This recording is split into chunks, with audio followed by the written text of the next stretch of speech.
В этом году у нас завершает первый этап, именно, подчеркиваю, строительство тротуаров Вольск, Петровск, Хвалынск, поселок Светлый, Татищево, Болтай, Базарный, Новые Бурасы, поселок Соколовый в городе Саратове.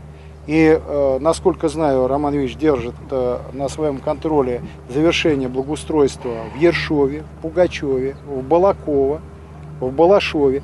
Одним словом, у нас есть все возможности в этом году по ряду райцентров, завершив эту работу, на будущий год уже начать ее в рамках дворовых территорий.